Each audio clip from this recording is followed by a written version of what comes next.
Hello everyone, and welcome to part 2 of our Minisode miniseries. Part 1 was released a week ago, and before you listen to this, I would suggest that you go back and listen to part 1. The miniseries is in relation to our third episode, Gregory, and I would highly recommend going back and listening to that as well. In this part 2 of the miniseries, we unpack Sam's episode of Mania. May is Mental Health Awareness Month. If you or someone you know is struggling with a mental illness, please do not be silent and go and get help. See a therapist, talk to a friend or family member, see a psychiatrist. Stop struggling silently alone. Always remember you are loved and worth so much more than you think you are. If you are thinking of harming yourself, please call the National Suicide Prevention Lifeline. Someone will be available to talk to you 24/7. The number is 1-800-273-8255. Again, that number is 1-800-273-8255. Enjoy the show.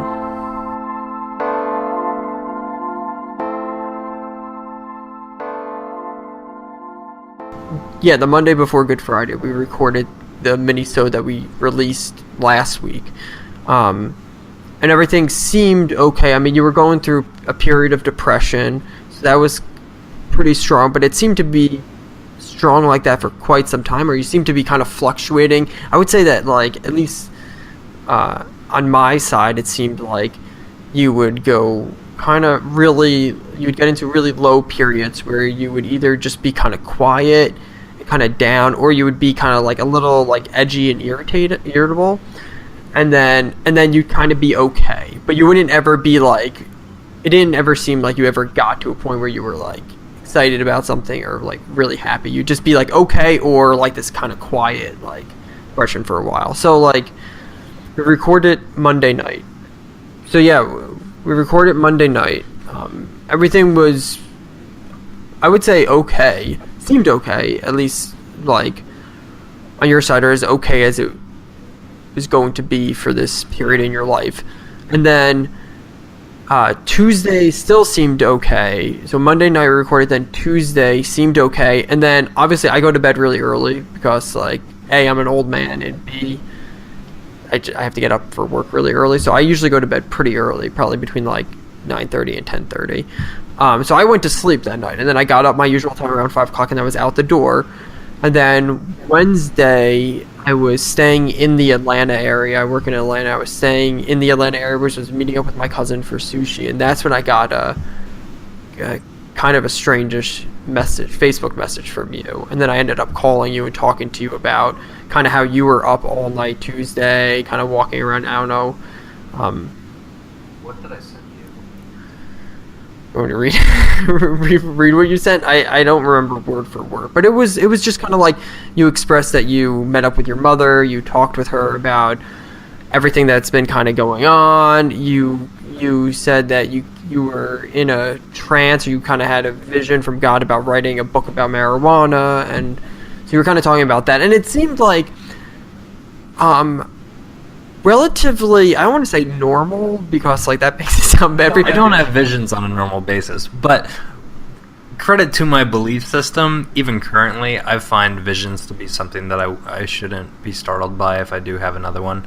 And especially that book, I had been a frequent marijuana user, and for a long time I've just been very upset with the fact that it is illegal and a criminal activity, you know, where I was in Georgia, so at any moment I could have gotten busted, which I felt would have been just, you know, an abomination, that somebody who's just seeking a little bit of solace could be thrown in, you know, into jail for what? For having a plant that should be growing as a weed along the side of the road, you know? Yeah, seriously, preach it. I couldn't agree more. But it was also like not that abnormal for you in the way that I viewed it, was like I've seen you get really excited about ideas and everything. So it didn't seem like, I wasn't that concerned at that point. I was like, okay, because I knew for a while you were feeling kind of guilty about, like, you mean you can go into using drugs and everything, like without your parents knowing, or just like, I think you felt a little pang of guilt. It was kind of building up in you. So like you talking to your mother was a little bit weird, or a little bit different, or unexpected, I should say. But it wasn't like something that like I was unconcerned at this point. At this point, talking with you, I just thought, okay, he got a new idea. He's excited about it. Which you get excited, and then you pour yourself into things that you get excited about. Totally, like head first. Like you give it everything. Like you are a 0 or 100 person. Like through and through, which is fantastic. Which is a wonderful part about you. Now my 0, I should mention, isn't wanting to kill myself. It's just kind of retracting and recoiling into my mind where I just kind of sit and fester. So I tend to have a mental energy that remains and fuels my thoughts, and so my thoughts never just kind of quiet down. It's just they get, sad and bored, and, Yeah, exactly. That's what I mean. I fill my time with cigarettes, basically. Yeah, that's kind of what I mean. I kind of mean when I say 0, I mean that you get to a point where you just don't have interest in like anything, or maybe things that you used to have interest in, you don't really anymore. But then when you do get excited about something, it's like you're 100% in. It's like you want to devour anything that is even slightly related to the topic. It's like I need to know, I need to consume, I need to whatever, be a part of it. So this all wasn't concerning for me at that point, but I don't know, on your end you can kind of fill in what was going on after if you want to pick it up from like the Monday night after we hit stop recording, and then I don't know if you really remember everything, because I don't know if your memory has a little bit of a lapse to it. Well, I did at one point, because I was brought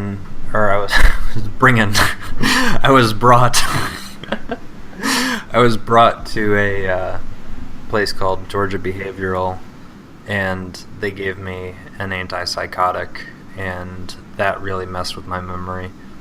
And I didn't remember the place where I forgot basically that I had taken a medication, and that kind of threw me for a loop. I just totally couldn't remember taking the tablet. I thought I was just taking melatonin, that night, but because I was having trouble sleeping for some time after this. Yeah. You have trouble sleeping. That's kind of like it's one of the reasons why I went to marijuana. And then marijuana stopped doing that for me, and that's really when I started to get worried that something might be going wrong with perhaps, this antidepressant I was on. So basically the conversation with my mother was one about me wanting to kick everything that I was on, including the antidepressant, including marijuana, including, some psychedelic that I've been consuming small amounts of for a while. What inspired that? All that breaking? You just kind of woke up and you're like, I'm sick and tired of just like relying on these substances that I just want to kick everything. But you said like one of the problems that you had was like you just were like, I'm going to quit everything. You try to do it cold turkey, and even the doctors kind of say like, hey, that kind of messed you up. Yeah, my doctor recommended I should. He said he's not going to get Doctor of the Year award for this, but he recommended I pick up smoking again, cigarettes. Yeah, it was a lot, and basically I wanted my family back. I didn't want to feel like I had anything to hide from them anymore, and I felt like drugs were the primary thing that was keeping me away. And so you would rely, like, instead of like interacting with your family and building a relationship with them, you would go back to drugs. You would rely more on drugs. Yeah, I feel like relying on drugs is a bad way to put it, because that's not really what's happening. Drugs don't ever say anything to you, but it does change the way your mind works. And marijuana is far more welcoming than your family. Marijuana doesn't care if you haven't been doing well. Marijuana will do its work, its wonders for you regardless. And so that's kind of when I'd smoke marijuana, which I started doing throughout the day. It used to be an evening thing at first, just to kind of send me off to bed. Then I started enjoying the high more, and I'd go on walks, late at night. And so this night before I quit, I had smoked the last bit of my weed, and I was really planning on stopping when I ran out of weed. And so I think that's kind of what brought this to a culmination. And because, like you said, I'm not one to do something halfway, when I decided to come off weed, coming off it and then not telling my family that I had been on it would have been a half measure in my mind. And so I decided to come off it and come off of basically everything else that I was taking into my body. Including food. You were struggling eating at the time, too. Yeah. I would not do it. Yeah, I was, for real. I would not eat until you got home from work. You get home from work at 4. So I wake up, at around 10 or something, and then I don't eat anything until 4 when you get home. Basically, I wait until you ask me, what have you eaten? And I say nothing, and then you get angry at me, and that's when I try to... In a parent way. I wasn't... I was trying to... Yeah. But, it's what I needed. I'd be relying on it, and I would be too ashamed to really talk about it, because I just didn't want to go out of the house to get anything. I don't really know how to cook well. Pretty much anything. I am a master of making eggs now, though. Yeah, so basically, but what kind of brought about me quitting when I did was that my weed supply was running down. And when it finally, I'd used up the last of it, that's when I was like, okay, not going to make another drug run because I don't like the risk involved with that. I feel like it's a numbers game. Just you keep on going out to buy drugs, eventually something's going to go wrong. I think the last time I'd went, there had been some police nearby just down the street because a car had crashed into a little playground there. It was late at night, so there weren't kids there or anything, but it just freaked me out to see some cops, and I had to make the deal at a nearby gas station, and it was just a stressful moment. Yeah, for sure. Yeah, well, it's so I didn't want to go back to that. It was that basically when people say like it gives you paranoia. It's like there are plenty of really good things to be paranoid about when you've got a really smelly substance in your car and it's freaking illegal to have that smelly substance. Cops know what it smells like. And why don't you, as best as you can remember, can you recall, can you fill me in with all that I know is like you were like okay on Monday when we recorded, you were still in your okay state on Tuesday, and then it seemed that it went downhill fast. And just so everybody listening knows, like, I saw you Wednesday night, and we had like a slight confrontation, not really a big confrontation. We had like a little bit of an argument. You seemed a little bit more edgy than normal, but still like in the realm of normality. And then the next day, I left. I took Good Friday off, so I went up to my parents in South Carolina. So that was the last time that I saw you, was Wednesday night. And then I went to sleep and got up early, and I didn't see you in the morning or anything. I was gone. So, like... And then you saw me on Easter, I think. It was the day after Easter. I came home. I got home late on Easter. By then, you were way gone. Yeah, your mother called me at like 3 in the morning looking for you. Like, yeah, you were way gone. At that point, it was like, yeah, so just fill in because I was missing. Yeah, I as best as you can remember, like, because I feel like I know, obviously I know a lot that happened from just what other people are telling me, but I don't know if I ever actually. Well, basically what happened was, I guess, I'm not sure when it started exactly. I feel like it might have been induced by my antidepressant in part, but then also the cannabis I was consuming might have accelerated it. I don't know. So this might have been a result of the antidepressant I was using, but I think what was happening was I was reaching a point of mania, and then I had this conversation with my mom in which I was telling her about all the different things I have done just basically since I left their house and moved in here, or just any time since I'd been away. And that you were manic at that point, you don't think? You think you were ramping up to mania? I think I was ramping up to it. I think I was pretty sane. I was worked up, but I was sane. Yeah, you were coherent. Because when I saw you, you were like, we'll get into that, but yeah, you definitely weren't like coherent. It was like nearly impossible to follow your trains of thoughts and everything. Yeah. But yeah, so you were talking with your mother. So basically that was a really difficult event for me. I puked before I talked to my mom, like right in front of her. I just, heaved up all the Gatorade I'd had that morning. and because I was really nervous about what a reaction to this would be, and I was hoping to reestablish some trust, but when you tell somebody you've broken their trust, and that isn't exactly an immediate fix, having it back all of a sudden. And so I had brought some clothes with me, and I intended to spend the weekend with them, or just spend as much time with them as needed, really. Then I really started fixating on small details in things, and they suddenly bore significant meaning to me. And when was this? This was this was Friday? I don't remember exactly. I mean, it's just, this is how it started happening. Songs and radio would suddenly be imbued with meaning in an almost divine way, where I felt like these things were holding great significance to me. And I think this is called ideas of reference, which I only found out after I had kind of come through the other side of this experience. So that's a typical symptom of mania.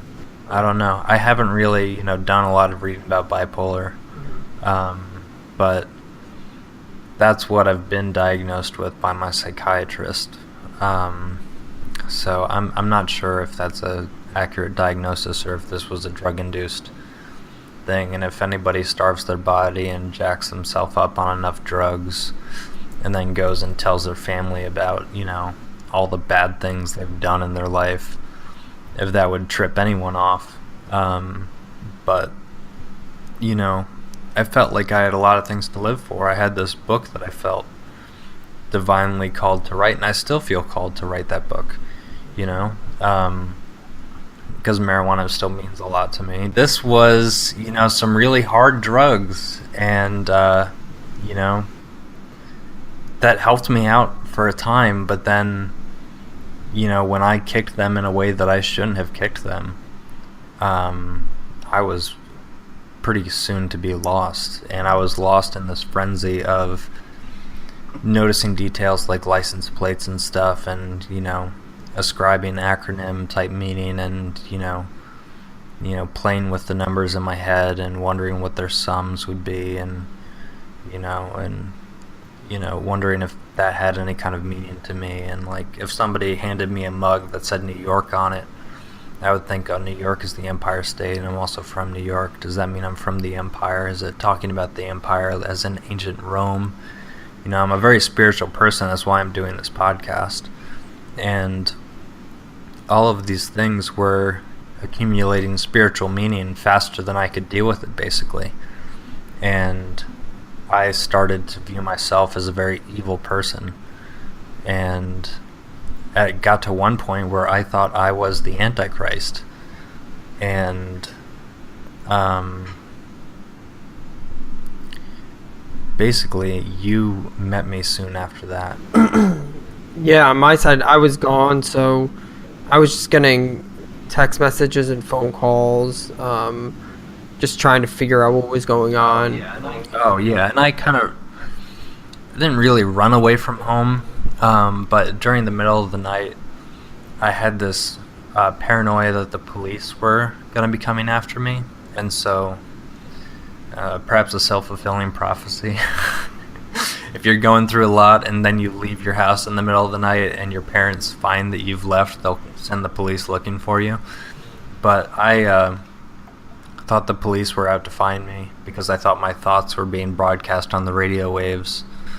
And, I was praying a lot, and I just thought that I was getting myself into trouble by praying, and that the police were, agents of the devil and out to get me. And, I'm really glad the cops did not find me that night when my parents tried to, ask for their help, because I would have run from those cops. I was, so I'm afraid I would have tried to run from the police, and, I could have been shot, or I could have been choked out, or something. And thankfully there was a neighbor close by who I saw he was up at 1 a.m. and so I was staying with him. This smoking cigarettes and just talking about life. And he started speaking in my language, which,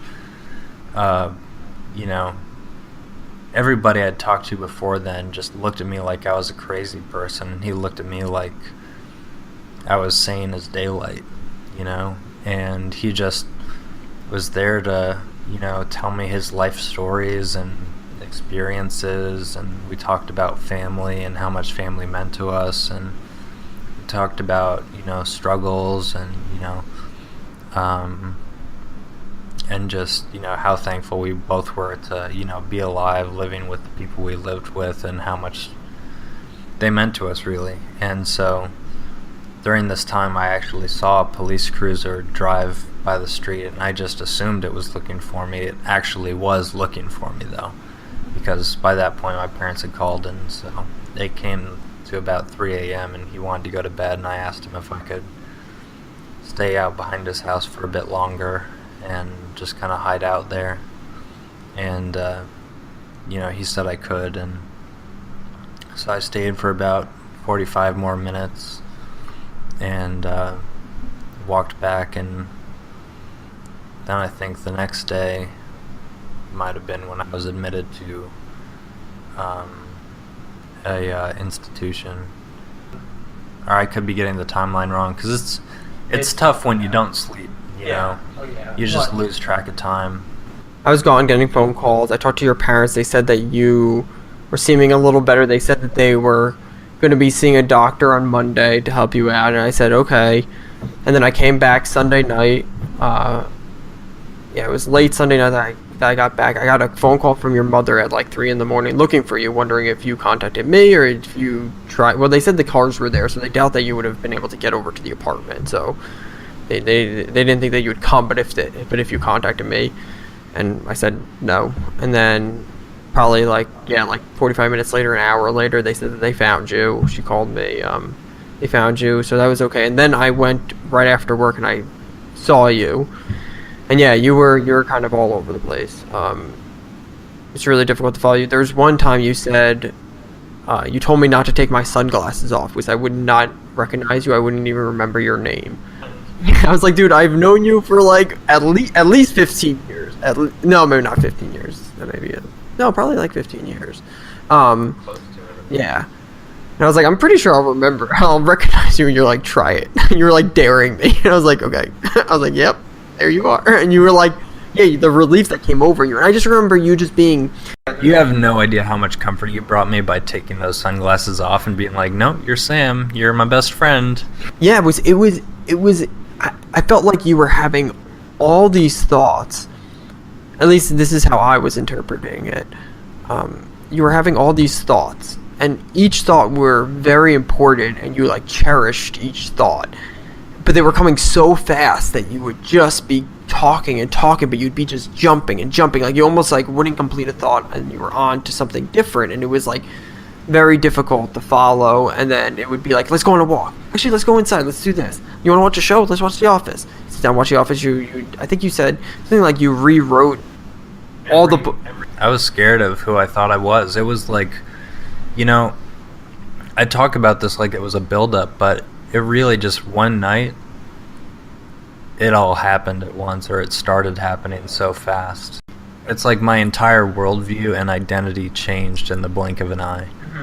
Yeah, so that was really shocking when you were saying stuff like that. And your uncle was schizophrenic because of hard drugs that he did, and it was really frightening because I think everybody was really concerned that you might have, for lack of a better term, like broke your brain and became schizophrenic. I think that was a big concern because a lot of the things that you were saying, and I've spent a little bit of time with your uncle before he passed away, and a lot of the things that you were saying, it could have been coming out of Paul's mouth a lot of the stuff. So it was very frightening. I think it was like a frightening experience for kind of everyone. But when I left your parents' house that night, I felt so bad. But you were like, I don't even know if you remember this, but it like broke my heart. I was like tearing up when I was driving home because you were like, hey, can I go home with Dennis? And your dad was just like, hey, I think that you should stay here for tonight, buddy. Like, just kind of hang out here. And it's just like, I don't know, it just upset me so much. It was just this kind of like, because everything was changing. I was confused. I was lost. It was just something that really stuck in my head that was like, yeah, come home with me.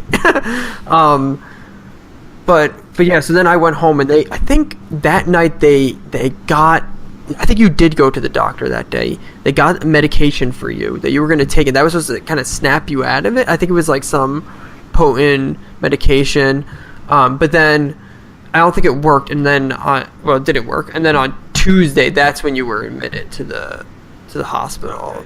And then, because I think they tried that one thing, and then the next day they were just like, yeah, we don't know, we gotta admit you to the hospital, and then you got admitted. I'll say another thing that really didn't help. When I was first brought to my general care practitioner, who was the one that had prescribed me this antidepressant because I didn't receive it from a psychiatrist, it was him that had prescribed it for me. In the room that I was first brought into to kind of like have my vitals checked out and stuff, the lady brought me in there, and this is on Good Friday, and she pointed to the chair that was sat in the upright position, and she's like, here, this will be your throne for today. And immediately I was like, holy shit, this is Good Friday, I'm about to die, I'm about to be killed by medical professionals, and I remember and every thought that you have, because I've never been manic, I struggle with my own issues, but I've never hit a period of mania, and all those thoughts were like incredibly real to you. But sometimes I'll have silly thoughts like that will go through my head, and I'll be like, oh, that was a silly thought. Oh, the world seemed a little magical for a second. I had this like grandiose thought, and then I'll just kind of shut it down. I don't know if it's like the filter that I put in that I'm just like, wait a minute, like that's not a rational thought. But I guess like I don't know if this is a good way. This is obviously not exactly what's happening, but maybe a good way to illustrate is like that filter in a manic episode, that filter is gone. Oh yeah, it's like the curtain is pulled away. And it's suddenly all the thoughts that you have are like dripping with meaning and like divine inspiration and everything. Yeah, so you were in the hospital for a week and a half. I'm not sure what the place would best be termed as, hospital or mental health hospital. But yeah, I mean, they treated people with different, issues, depression, bipolar, schizophrenia, addiction. It was just to stabilize people. I don't think it was a long-term place, right? Or no. Well, I think they had some more long-term facilities on their campus, but I was admitted to a short-term one. And so the week and a half that you were there, and this is obviously, well, all this, everything that we're talking about is super personal, but like, I don't know if you want to share some of the experiences in the mental health hospital, because I know that they're... I still had a lot of my, like, I still had my psychotic beliefs when I entered, but I actually felt a great deal of peace there, I felt like I was in an okay place, like they weren't going to do me any wrong. At first I felt that way, and then I think I was getting some of the patients riled up in the first ward they put me into. Yeah, I did meet a lot of beautiful people when I was in there, and like, so that first ward I was put into, I felt like it was the ward of all the bad boys, because there were just like a lot of kids with, tattoos and notebooks that had just, these kind of creepy looking drawings on them, or, they just looked like a bunch of metalheads, at least a couple of them. And I think I had recommended that we all have an orgy or something, and that might have been why I was moved to another ward, because I was getting people a little bit riled up. This one guy, if I could call him Cody, and he's like, how about you call me codeine, because that's my favorite drug. And I was like, all right, codeine. So I mean, I was calling people friends. I was making a lot of friends. I'm a socialite, and so that was kind of I was like a people magnet. I just gravitate toward people that, I seem to jive with. And I was also, hypersensitive to what I was doing to people's emotions. I just wanted to make people happy. And so I'd talk to somebody, and if I was upsetting them by talking to them, I'd like apologize immediately and walk away. And so I was just kind of, gravitating toward the people that didn't, shun me. And And eventually I was moved into this other ward that was very cold and just gave me bad vibes as soon as I walked into it. Yeah, it's like the way that you describe this ward and like the treatment and like the solitary confinement room that they put you in, it really sounded like a insane asylum from like the 1950s when we didn't have like, you know, ethics laws and like treatment, you know, humane treatment of patients and everything. It really sounded like that. Yeah, so that's where I went to. I think this was all on day one, because I think I spent all of my nights in there. Well, when you said that when you saw the doctor for the first time, you tried to climb out the window. Yeah, okay. Yeah, that's a good place to start. So my first group therapy session, which I forget when that was exactly, but my very first one, I was pretty adamant about leaving. I was like, okay, I don't need to be here anymore. You know, and I was like, if I'm not leaving through that door, then I'm going through this window. It was a one-story, you know, room, so nothing bad really would have happened if I crawled through the window. Not like I was jumping out of a building or anything. But I remember I was restrained and brought back to C2 ward, and I think I complied with that and just kind of let them lead me back there. But then once I was there, I got worked up again, and I was like, you know what, I am leaving, and I'm going to go through these doors, and if you're not going to let me through them, I'll crack the glass, you know, if you don't open them for me. And somebody grabbed me from behind, and it was this guy who worked there. He really is an asshole, this dude. He's just a complete jerk. He's not nice to the patients. He's just very snappy with everyone there. And, you know, I still kind of hold a lot of resentment to him, you know, against him. Like, for the longest time, I just wanted to call that place back up and just, like, you know, ask for the staff phone. Just be like, could you send a message to so-and-so? Just be like, fuck you. But so he tried to restrain me, and I think I just like lifted him off the ground, basically grabbing onto my back, and I started, you know, turtle crawling down the hallway with this dude on my back, and eventually they got my pants down and gave me a stab in the butt and put me in the solitary confinement room, which was just a room without any padding on the walls. It was just paint that had helped me scratched into it all around. The door had scratch marks all over it. There was a part where the wall had been so chipped away at that you could see the boards behind it. I think I might have broken the door on it. Like it was one of those metal doors that had one of those push bars to open it on the inside, and it had a little handle on the outside. I think I kicked it so hard that I permanently broke it, because I never saw that door closed again. Somebody had to sit outside that door with a chair and like hold their foot against the door to keep it closed. So I think I really did fuck up one of their rooms, because I just wanted to be out, and I was like, yeah, I would want to be out. I'm a strong guy. I'm clearly stronger than this room is built. Yeah. You know, I mean, it was just falling apart. It was just a plain room. A single mattress on the ground that didn't have any sheets on it or anything. It was just a plain mattress lying on the ground. It's true, yeah. I wonder if it's just kind of like to calm. It doesn't matter how long the person's in there. That's like, because the room is such a horrible. I don't know. You know, there are no windows. And I was on like super heavy drugs. It would be completely inappropriate to put anyone in that room for any extended period or any time at all. Yeah, I mean, but they thought I was a violent person. I'm a forceful person, and so if you're not going to let me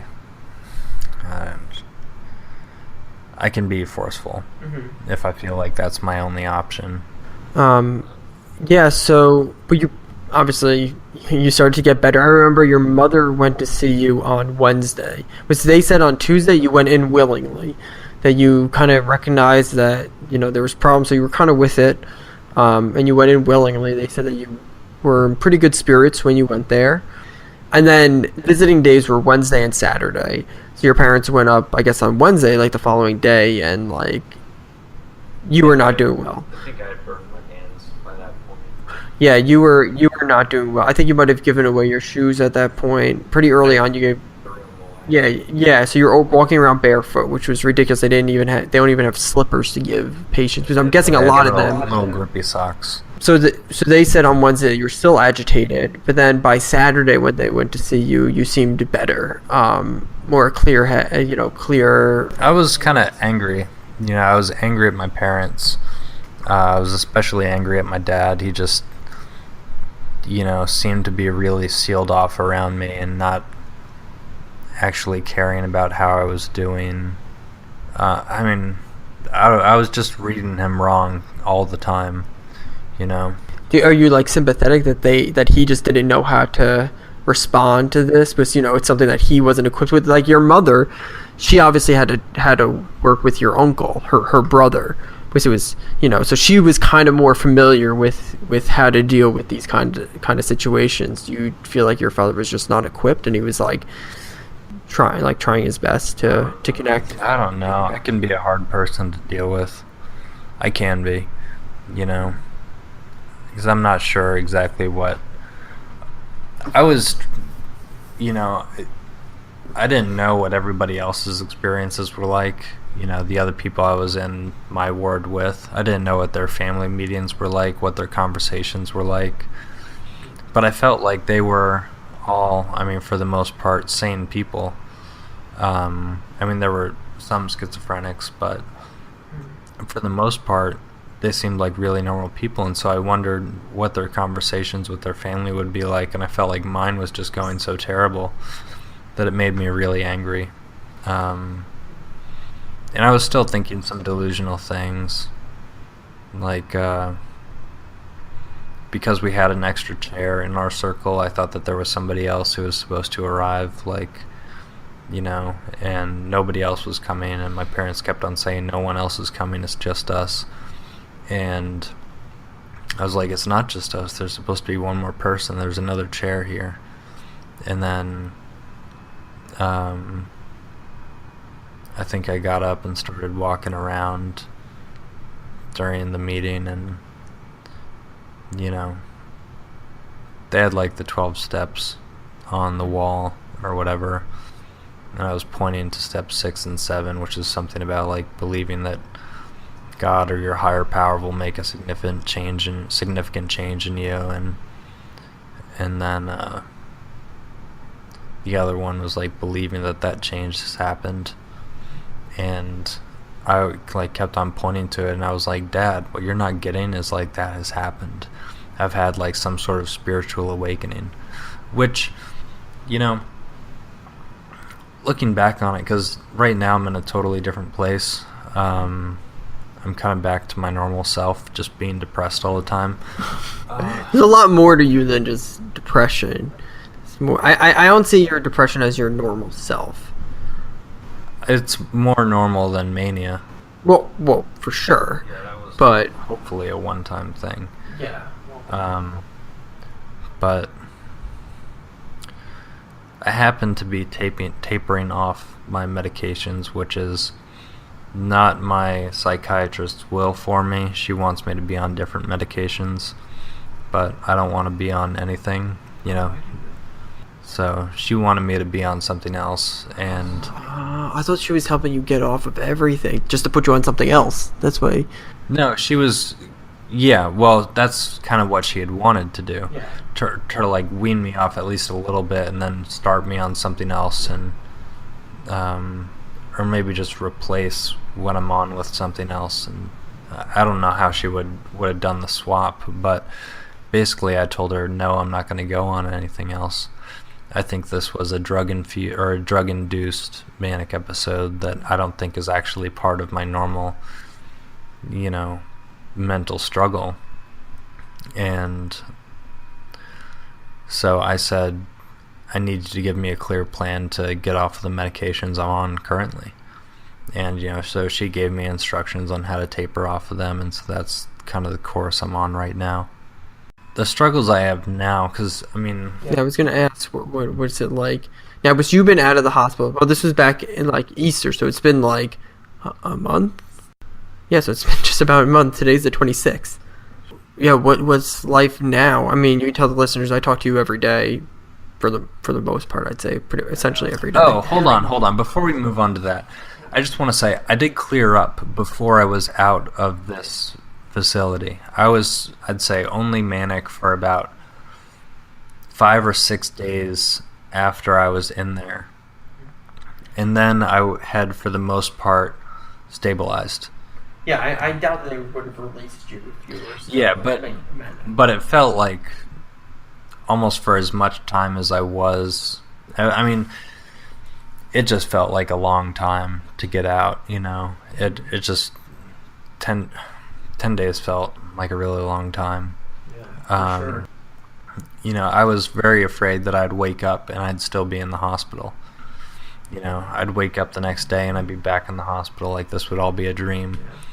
And so when I woke up at home, that was very reassuring. That was, I'd say, pretty much the nail in the coffin on the last of my paranoias, was that I was somehow, going to be swept back. And then the fear that came after that was that my parents would readmit me.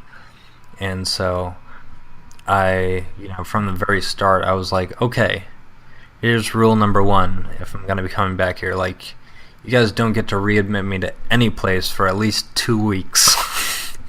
Okay. It's I need 2 weeks out just to feel safe, and bear with me, but I want to be out. I don't want to go back to a place like that. And after I left, yeah, how you've been feeling. At first I was vacillating up and down, but I believe that the antidepressant I was on was making me go manic. And so the mood stabilizers that I was using it in conjunction with all of a sudden were making me vacillate between highs and lows. And now I'm coming off of the antidepressant and off of an antipsychotic I'm on, and I'll soon be coming off the mood stabilizers, because that's what got me into this mess, was being on medications and drugs. So I'm going clean again. It's just taking longer. But now that I'm off, I'm just really lonely, and I sit out on my back porch all day long, smoking cigarettes and drinking coffee and creating a constant monologue in my head, just ideas and thoughts. And I try to sometimes write and do little creative things, but any kind of external stimuli and I get avoidant and shut down, and I feel like I'm trapped in this loop. And I'm kept at my parents' place on the back porch. They don't want me living at my apartment. And so that's what my days have kind of become. So many cigarettes that now the tip of my index finger is yellow. The whole of it is yellow.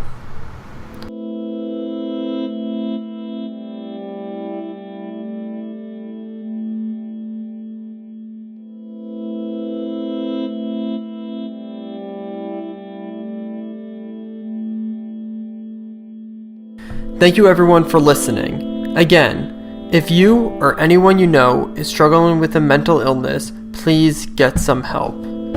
Here's the National Suicide Prevention Lifeline's number again. 1-800-273-8255. Again, that is 1-800-273-8255. Please subscribe to the Faith in Humanity podcast wherever you get your podcasts.